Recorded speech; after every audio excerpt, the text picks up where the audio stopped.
Hello students, welcome to ATP star the super learning platform. तो guys आज हम जानेंगे how to make effective notes for NTSC biology. NTSC के लिए हम नोट्स कैसे बनाने चाहिए, क्या क्या चीज़ों का हमें ध्यान रखना चाहिए, आज वो सारी की सारी बातें हम डिस्कस करने वाले। ठीक है, तो चलिए हम अपना छोटा सा सेशन शुरू करते हैं। अगर उससे पहले अभी तक आपने हमारे चैनल को सब्सक्राइब नहीं किया है तो जल्दी से हमारे चैनल को सब्सक्राइब करें and do not forget to press the bell icon, तभी तो आपको सारी की सारी इंटरेस्टिंग वीडियोज़ की नोटिफिकेशन मिलेगी। ठीक है, तो चलिए देखते हैं कि एनटीएससी के लिए हम नोट्स कैसे बनाएं। तो सबसे पहले अगर मैं बात करूं यार, एनटीएससी मतलब नेशनल टैलेंट सर्च एग्जामिनेशन, इसके बारे में अगर आपको नहीं पता है तो मैंने सारी की सारी चीज़ें आपको बताई हुई हैं। ठीक है, आप एटीपी स्टार एनटीएससी चैनल खोलिए, वहां पर आपको मिल जाएगा कि एनटीएससी से रिलेटेड मैंने सारी की सारी इंफॉर्मेशन आपको दी गई है। ठीक है, कि कब एप्लीकेशन फॉर्म्स आते हैं, कब आपका एग्जाम होता है, क्या एलिजिबिलिटी है, ठीक है, आपको क्या क्या बेनिफिट्स मिलने वाले, कैसे स्कॉलरशिप मिलने वाली है और स्कॉलरशिप के अलावा आपको क्या क्या फ़ायदा होगा, तो सारी की सारी चीज़ें मैंने आपको बताई हुई हैं। ठीक है, मैंने आपको ये भी बताया कि एनटीएससी बायोलॉजी की जो बुक्स के बारे में भी मैंने आपको बताया है। ठीक है, तो आज हम जानेंगे कि यार एनटीएससी के लिए हम नोट्स कैसे बनाएं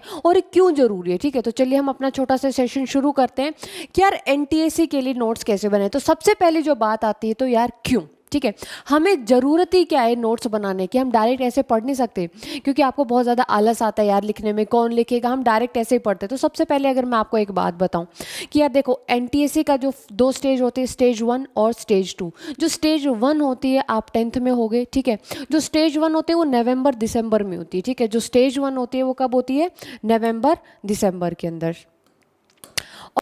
तो देखिए यार, जब हम स्टेज 1 की बात करते हैं कि जो एनटीएससी का जो स्टेज 1 है वो कब होता है, वो होता है आपका नवंबर दिसंबर के अंदर। नवंबर दिसंबर के अंदर आप स्कूल के अंदर भी आप बिजी रहते हो। ठीक है, आपको बहुत ज़्यादा होमवर्क वगैरह मिलता है, आपको ये सब करना होता है, स्कूल के अंदर भी जाना होता है। तो सबसे पहली बात, आप बिजी रहते हो। ठीक है, और आप बहुत जगह से पढ़ते हो। ठीक है, कि यार ये यूट्यूब चैनल फॉलो कर लिया मैंने, आपकी ये बुक आ गई, वो बहुत ज़्यादा आपके पास मटीरियल होता है। और जो स्टेज 1 का यानी कि जो सेट और मेट यानी कि 2 एग्जाम होंगे। ठीक है, सेट का अलग सिलेबस रहता है, मेट का अलग सिलेबस रहता है, और सेट के अंदर भी यार सोशल साइंस भी है, साइंस भी है, मैथमेटिक्स भी है, साइंस के अंदर फिजिक्स है, केमिस्ट्री है, बायोलॉजी है। ठीक है, सिलेबस बहुत ज़्यादा है। ठीक है, तो उसका आपको एग्जाम के टाइम पर करना होगा रैपिड रिवीजन। क्या करना होगा आपको, रैपिड रिवीजन। और रैपिड रिवीजन आपका तब होगा जब आपके पास जो मटेरियल होगा वो कंसाइज होगा। ठीक है, ये नहीं यार ये भी पढ़ना है मेरे को, वो भी पढ़ना है, तो आप बहुत ज़्यादा आप लोड लेने लगोगे। तो सबसे पहली बात, जब आप एग्जाम दे रहे होगे नवंबर दिसंबर में, तो आपको रैपिड रिवीजन करने के लिए आपको किसकी ज़रूरत पड़ेगी, आपको ज़रूरत पड़ेगी नोट्स की। ठीक है, क्लियर है। और क्या होगा यार, और नोट्स क्यों बनाने चाहिए, तो देखिए यार, सबसे पहले जब आप नोट्स बनाते हो ना, जब आप अपनी तरफ मतलब अपने से चीज़ों को लिखते हो, समझ के चीज़ों को लिखते हो, तो आपको ज़्यादा से अच्छे से समझ में आता है। ठीक है, क्या आता है, ज़्यादा से अच्छे से आपको चीज़ें समझ में आती हैं। ठीक है, तो सबसे पहले आपको नोट्स इसलिए बनाने चाहिए, जब जैसे जैसे आप नोट्स बनाओगे तो आपको चीज़ें ज़्यादा क्लियर होने लगेंगी और आपका जो मैटर है वो कंसाइज होने लगेगा, जो आपका एग्जाम टाइम में रिविजन में हेल्प करेगा। क्योंकि यार देखिए ना, सेट भी होगा आपका स्कॉलस्टिक एप्टीट्यूड टेस्ट, और दूसरा मेंटल एबिलिटी टेस्ट भी रहेगा। और सेट के अंदर आपका, मैंने आपको बहुत बार बताया कि साइंस रहेगा, आपका सोशल साइंस भी रहेगा और आपको मैथमेटिक्स भी रहेगा। ठीक है, तो सिलेबस बहुत ज़्यादा है। ठीक है, क्योंकि जब आपका 10th होगा, 10th में आपको देखो 10th में बोर्ड्स भी देने हैं, दूसरी बात आपको 9th का भी रिवीजन करना है। ठीक है, 9th और 10th का दोनों का सिलेबस आता है एनटीएससी में। सिलेबस से रिलेटेड भी मैंने आपको वीडियो बनाई हुई है, अगर आपने वो नहीं देखी तो सबसे पहले आपको वो वीडियो देखिए, एनटीएससी के बारे में जानिए, उसके बाद तो आप इफेक्टिव नोट्स बनाना सीखोगे ना। ठीक है, तो अब दूसरी बात करूँ यार, बहुत ज़्यादा सिलेबस है। ठीक है, तो मुझे कन्फ्यूज में नहीं रहना है यार, मुझे कन्फ्यूजन में नहीं रहना है कि मैं क्या पढूं क्या ना पढूं, तो जस्ट सिंपल सी बात है, मेरे को नोट्स चाहिए। ठीक है, मुझे अपने नोट्स बनाने हैं। अदरवाइज आप क्या करोगे, यूट्यूब पे सर्च करोगे टॉपर नोट्स। ठीक है, कि टॉपर के जो नोट्स है मैं वही फॉलो कर लेता हूँ या फिर कर लेती हूँ, क्या फ़ायदा। देखिए नहीं, ऐसा बिल्कुल भी नहीं है। टॉपर ने अपने अकॉर्डिंग पढ़ाई की है, टॉपर को ये पता होता है कि यार अच्छा मेरा ये वीक पॉइंट है, मेरा ये स्ट्रॉन्ग पॉइंट है, क्या पता उसने अपने वीक पॉइंट अपने नोट्स के अंदर इन्वॉल्व ही नहीं किया है। तो ठीक है, तो सबसे पहली बात है, नोट्स अपने होने चाहिए, खुद के होने चाहिए। ठीक है, अपने समझ के लिखा होना चाहिए, तो नोट्स की ये जरूरत है। ठीक है, अब बात आती है यार क्यों। ठीक है, क्यों का आपने देख लिया, अब बात आती है हाउ, कि नोट्स बनाएं तो बनाएं कैसे, ठीक है। तो सबसे पहली बात ये कि आप नोट्स बनाएं कैसे और आपको दिमाग में क्या क्या चीज़ें रखनी चाहिए नोट्स बनाते टाइम, हम वो एक एक करके देखेंगे। तो सबसे पहले अगर मैं बात करूं यार, नोट्स बनाते टाइम एक चीज़ का ध्यान रखना है, राइटिंग का, ठीक है। मतलब बायोलॉजी की अगर मैं बात करूं यार, देखो बायो के अंदर क्या है, बहुत ज़्यादा थियरी है, ठीक है, बहुत ज़्यादा थियरी है। लेकिन आपको इतना देखो, बायो के अंदर कितने क्वेश्चन आएंगे, बायो के अंदर 14 क्वेश्चन रहेंगे, ठीक है। मतलब आउट ऑफ 40 क्वेश्चन जो आपके साइंस में पूछे जाते हैं, उसमें से बायो के कितने क्वेश्चंस आएंगे, 14 क्वेश्चंस आएंगे। तो सबसे पहले अगर मैं बात करूं, देखो बायो एक थ्योरी सब्जेक्ट है, ठीक है। अगर बायो में मतलब अगर आपको आता है तो आता है, नहीं आता तो नहीं आता, ठीक है। तो बायो में 14 क्वेश्चन आते हैं आउट ऑफ 40, ठीक है। तो 14 सारे के सारे थ्योरी सब्जेक्ट से रहेंगे, ठीक है। मतलब बायो सारा का सारा थ्योरी है, तो आपको आसानी से आप 14 में से 14 क्वेश्चन सही कर सकते हो, ठीक है। तो सबसे पहली बात, आप थ्योरी सब्जेक्ट है तो मतलब आपने अच्छे से सारी की सारी चीज़ें पढ़ ली, ठीक है। राइटिंग आपकी सबसे पहले अच्छी होनी चाहिए, ठीक है, क्योंकि जब आप इसको 2 या 3 महीने बाद रिवाइज कर रहे होगे तो आपको ये समझ में आना चाहिए कि यार मैंने क्या पढ़ा है। अदरवाइज तो ऐसा होगा यार पता नहीं मैंने क्या लिख दिया, मेरे को खुद की राइटिंग समझ में नहीं आ रही, ठीक है। तो फिर ये देखते रहोगे कि यार ये टॉपिक मैंने कहाँ से किया था, ठीक है। जैसे माइटोकॉन्ड्रिया मैंने कहाँ से पढ़ा था, सेल वाला चैप्टर मैंने कहाँ से पढ़ा था, मैंने एवोल्यूशन कहाँ से पढ़ा था, फिर आप ढूंढते रहोगे, ठीक है। तो नोट्स का सबसे पहले मतलब यही है कि आपकी जो राइटिंग है वो that should be very clean, ठीक है, आपको अच्छे से समझ में आनी चाहिए। दूसरी बात, जब आप कोई चीज़ एक्सप्लेन कर रहे हो तो आप उसको पॉइंट्स में लिखो, ठीक है। सबसे पहली बात क्या होगी, आपको किस में लिखना है, उनको पॉइंट्स में लिखना है, ठीक है। देखो बायो में के अंदर आपको पैराग्राफ लिखने की ज़रूरत नहीं है, ठीक है। क्यों, क्योंकि यार अगर पैराग्राफ तो बुक के अंदर ही तो लिखा होगा ना। मतलब आपका नोट्स बनाने का एक सिंपल सा फंडा ये है कि आपका जो टाइम है, अगर आपको स्टार्टिंग में पढ़ते टाइम अगर 1 घंटा लग रहा है तो आप ऐसे नोट्स बनाओ, इतने क्रिस्प बनाओ, इतने कंसाइज बनाओ कि आपका वो कम से कम 15 मिनट के अंदर सारी की सारी चीज़ें आपकी रिवाइज हो जाए, ठीक है। तो जो नोट्स आपके पॉइंट्स होने चाहिए, मतलब जैसे कोई भी अगर आप टॉपिक एक्सप्लेन कर रहे हो कि जैसे आपने माइटोकॉन्ड्रिया ले लिया तो उसको क्या बोलते हैं, पावर्स ऑफ द सेल, मतलब किसने डिस्कवर किया था, सब एक पॉइंट्स में होने चाहिए, नहीं कि ऐसे थ्योरी में नहीं होना चाहिए कुछ भी, ठीक है।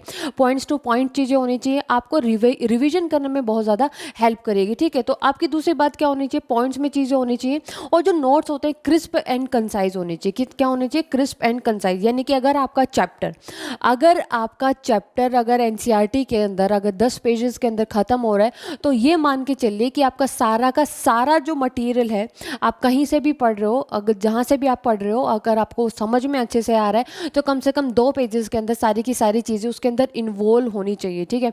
ऐसा नहीं आपने कोई टॉपिक छोड़ दिया, यार ये तो मेरे को आता है, कोई ज़रूरत नहीं मेरे को बाद में पढ़ने की, मैं अभी कर लूँगा, नहीं। मतलब सारी की सारी चीज़ें उसके अंदर इन्वॉल्व होनी चाहिए, ठीक है। क्योंकि जो practice makes a man perfect, अगर आप ज़्यादा से ज़्यादा जो प्रैक्टिस करोगे, ज़्यादा से ज़्यादा चीज़ों को रिवाइज करोगे तो आप ज़्यादा लंबे टाइम तक चीज़ों को याद रख सकते हो, ठीक है। और यही सारी की सारी जो चीज़ें, अगर आपने अभी से ये सारी की सारी चीज़ें सीख ली तो जब 12th के बाद जब आप कॉम्पिटिटिव एग्जाम देने जाओगे तो आपको ये सारी की सारी चीज़ें आसान लगेंगी, ठीक है। समझ में आया। अब देखिए, अगर मैं और क्या कहना चाह रही हूँ कि अब बायो के अंदर क्या होते हैं, सिंबल होते हैं, ठीक है। मतलब फ्लो चार्ट्स होते हैं, डायग्राम्स होते हैं। अगर आपने चीज़ें डायग्राम से याद कर ली, फ्लो चार्ट से याद कर ली, तो और आपको थ्योरी पढ़ने की ज़रूरत ही नहीं है, ठीक है। तो आपका टाइम वहीं बच गया, ठीक है। तो मतलब अगर आप बायो के नोट्स बना रहे हो, ऑब्वियसली आपको बनाना चाहिए, लेकिन बायो के नोट्स आपको तब बनाने चाहिए जब आप उस चैप्टर को 2 या 3 बार पढ़ चुके हो। अगर स्टार्टिंग ये फर्स्ट टाइम पर पढ़ के आप अगर नोट्स बनाओगे तो आपका बहुत ज़्यादा टाइम लगेगा, ठीक है। मतलब वही पूरी की पूरी थ्योरी लिखोगे तो वो कंसाइज नहीं कर पाओगे। कंसाइज चीज़ों को तब कर पाते हो तब आपको ज़्यादा अच्छे से चीज़ें समझ में आए, ठीक है। आप एक बार पूरा का पूरा टॉपिक क्लियर हो गया, उसके बाद आप चीज़ें आराम से लिखिए, ठीक है। क्लियर है, समझ में आया। अब एक बात और क्या कहना चाह रही हूँ मैं कि अपने नोट्स के अंदर आपने प्रीवियस ईयर क्वेश्चंस इन्वॉल्व करने हैं, ठीक है। क्या इन्वॉल्व करने हैं, प्रीवियस ईयर क्वेश्चन। देखो प्रीवियस ईयर क्वेश्चन इन्वॉल्व करने का मतलब क्या होगा नोट्स में, सबसे पहली बात, जब आप पढ़ रहे होगे, ठीक है। देखिए मटेरियल की टेंशन आपको लेने की ज़रूरत नहीं है, ठीक है। हमारा टेलीग्राम ग्रुप है, ठीक है। हमारे टेलीग्राम ग्रुप से जुड़िए, हमने वहाँ पर चैप्टर वाइज आपके नोट्स मिलेंगे आपको, ठीक है। और चैप्टर वाइज मिलने के बाद जब आपका वो पूरा का पूरा चैप्टर खत्म हो जाता है तो उसके लास्ट में प्रीवियस ईयर क्वेश्चंस आपको मिलेंगे, ठीक है। तो बहुत ज़्यादा फ़ायदा करेगा आपको अगर आप हमारे टेलीग्राम ग्रुप से जुड़ते हो, तो सारी की सारी चीज़ आपको फ्री में मिलेंगी। और सबसे बड़ी बात, आपको जो पर्सनल मेंटोरशिप भी मिलेगी, ठीक है। अगर आपको जब जब प्रिपरेशन करते टाइम कोई डाउट आता है आपके दिमाग में कि यार ये मैं कैसे करूं, तो उसको हमारे ऊपर छोड़ दीजिए, हम वो सारी की सारी चीज़ें संभालते हैं। सिर्फ आपको करना है, हमारे टेलीग्राम ग्रुप से जुड़ सकते हैं, उसका जो लिंक आपको डिस्क्रिप्शन बॉक्स के अंदर भी मिल जाएगा। वहाँ पर हमने चैप्टर वाइज सारी की सारी आपको पीडीएफ्स मिल जाएंगी, ठीक है। और सबसे इंपॉर्टेंट बात, उसकी खास बात ये है कि जब चैप्टर खत्म होता है तो आपको प्रीवियस ईयर क्वेश्चंस भी मिलेंगे। अभी तक जितने भी प्रीवियस ईयर क्वेश्चन पूछे गए हैं एनटीएससी के अंदर, आपको सारी की सारी चीज़ें वहाँ पर मिलेंगी। आपको करना क्या है, सिर्फ हमारे टेलीग्राम ग्रुप से जुड़ना है, ठीक है, क्लियर है। अब देखिए सबसे पहली बात, यार प्रीवियस ईयर क्वेश्चन मैं कैसे इन्वॉल्व करूँ, मैं ऐसे नहीं हो सकता कि यार मैंने चैप्टर पढ़ा और मैंने प्रीवियस ईयर क्वेश्चन प्रैक्टिस कर लिए। तो देखिए जब प्रीवियस ईयर क्वेश्चन आप करते हो, आपने एक बार चैप्टर कर लिया, प्रीवियस ईयर क्वेश्चन करने के बाद आपको ये आइडिया हो जाता है कि अच्छा ये चैप्टर है, इस चैप्टर से यहाँ से क्वेश्चन आते हैं। अगर ये समझ लीजिए, अगर पास ईयर के अंदर अगर एक टॉपिक से 3 या 4 बार क्वेश्चन आया है, इसका मतलब वो इंपॉर्टेंट है टॉपिक, ठीक है। तो आपको अपने आप ही समझ में आ जाएगा कि यार ये इंपॉर्टेंट है टॉपिक, ये एग्जाम में पूछा जाता है। तो मैं लास्ट के अंदर, अगर मैं जैसे आप कोई भी चैप्टर पढ़ रहे हो, ठीक है, बाई चांस अगर आप एवोल्यूशंस की थ्योरी पढ़ रहे हो, ठीक है, अगर एवोल्यूशन की थ्योरी पढ़ते हो तो आपको पता चल जाएगा यार एवोल्यूशन की थ्योरी से कभी ना कभी क्वेश्चन पूछा गया है, तो आप वहाँ पर स्टार मार्क कर लीजिए, ठीक है। स्टार मार्क करने के बाद आपको क्या लगेगा, आपका दिमाग में हाईलाइट हो जाएगा, बल्ब जल जाएगा जब आप ये चीज़ पढ़ रहे होगे कि यार यहाँ से तो क्वेश्चन आता है, ठीक है। और क्या कर सकते हो आप, जो भी क्वेश्चन आए जब आप प्रैक्टिस करते हो ना, तो आपको पता चल जाता है कि यार ये क्वेश्चन आया, तो उसी क्वेश्चन पर अगर आपके नोट्स के अंदर वो इंक्लूडेड है तो वेल एंड गुड है, तो वहीं पर आप उसको स्टार मार्क करके वहीं पर आप लिख सकते हो किसी दूसरे पेन से, ठीक है। क्योंकि बायो के अंदर या थोड़ा सा 2 या 3 कलर के पेन बनते ही हैं, ठीक है, यूज़ करने बनते हैं चीज़ों को हाईलाइट करने के लिए, ठीक है। ऐसे आपने दुल्हन की तरह नोटबुक सजानी नहीं कि आप 10 कलर के पेन यूज़ कर रहे हो, ठीक है। 2 या 3 कलर के पेन मैक्स यूज़ कर सकते हो आप बायो के अंदर, ठीक है। अगर आपने वहाँ पे स्टार मार्क करके लिख दिया तो इसका मतलब क्या है यार, आपका दिमाग में एकदम बल्ब सा जलेगा, अच्छा यहाँ से क्वेश्चन आया है, तो आप वहीं पर अलर्ट हो जाओगे कि अच्छा यहाँ से क्वेश्चन आता है और मेरे को यहाँ से अच्छे से चीज़ों को करने की ज़रूरत है, ठीक है। तो सबसे पहली बात, चैप्टर को अच्छे से पढ़ना है। अब यार पढ़ना क्या है, मैंने आपको बता दिया है, आपको टेंशन लेने की जरूरत नहीं है। सबसे पहले आपने फॉलो करनी है क्या, एनसीईआरटी। क्या फॉलो करनी है आपने, एनसीईआरटी फॉलो करनी है। एनसीईआरटी फॉलो करनी है आपने। एनसीईआरटी आपके हर एक स्कूल ने वही अप्लाई करवा रखी है कि अच्छा ये एनसीईआरटी की बुक है 9th और 10th, ठीक है। मैंने बुक पर अलग से वीडियो बना रखी है कि अगर आपको और ज़्यादा प्रैक्टिस करनी है तो आप एमटीजी की एनसीईआरटी एट फिंगर टिप्स ले सकते हैं। एनसीईआरटी एग्जाम्पलर से भी आप क्वेश्चन की प्रैक्टिस कर सकते हैं और हमारे टेलीग्राम ग्रुप से भी जुड़ सकते हैं, जहाँ पे आपको सारी की सारी चीज़ें मिलेंगी। और आपको क्या मिलेगा, और मिलेगा आपको पीडीएफ, ठीक है। आपको पीडीएफ मिलेगी वहाँ पर, प्रीवियस ईयर क्वेश्चन की पीडीएफ मिलेगी आपको, और सारे के सारे क्वेश्चन वहाँ पे मिलेंगे और आप अच्छे से चीज़ों को प्रैक्टिस कर सकते हैं, ठीक है। तो आप चाहे फिजिक्स के, केमिस्ट्री के, बायोलॉजी के अंदर कोई भी नोट्स बना रहे हो, आपको इन चीज़ों का ध्यान में रखना है, ठीक है। कंसाइज आपके नोट्स होने चाहिए कि यार इतनी बुक तो आपकी है ही ना, अगर आपके नोट्स जो सपोज इतने मोटे हुए और एनसीईआरटी की जो बुक भी हुई इतनी मोटी, तो फ़ायदा क्या हुआ, है ना। तो एनसीईआरटी की जो नोट्स है आपके, मतलब पतली सी बुक होनी चाहिए, ठीक है। मतलब जैसे कहीं पर भी आप जा रहे हो तो आप 2-3 अपने पन्ने पलटे और आपका रिवीजन हो गया, ठीक है। मतलब इतने कंसाइज, क्रिस्प और अपनी अच्छी से हैंडराइटिंग में लिखे होने चाहिए, ठीक है। तो इन सारी की सारी चीज़ों को आपने ध्यान में रखना है, ऐसे अपनी तैयारी रखनी है। कैसे करनी है, क्या पढ़ना है क्या नहीं, आपको मैंने ऑलरेडी बता दिया है। टेलीग्राम ग्रुप से जुड़िए, ठीक है। और हमारे चैनल पर आपको हर एक दिन एक नई वीडियो के मिलती है, एक नए एग्ज़ाम के बारे में बताते हैं हम कि अच्छा ये एग्ज़ाम है, इस एग्ज़ाम के लिए भी आप एलिजिबल हो, आप ये भी कॉम्पिटिटिव एग्ज़ाम भी दे सकते हो, ठीक है। तो हम ऐसी अच्छी अच्छी इंटरेस्टिंग वीडियोज़ आपके लिए लेके आते रहेंगे। तब तक अपना ध्यान रखिए, पढ़ते रहिए, मुस्कुराते रहिए। Thank you so much, take care.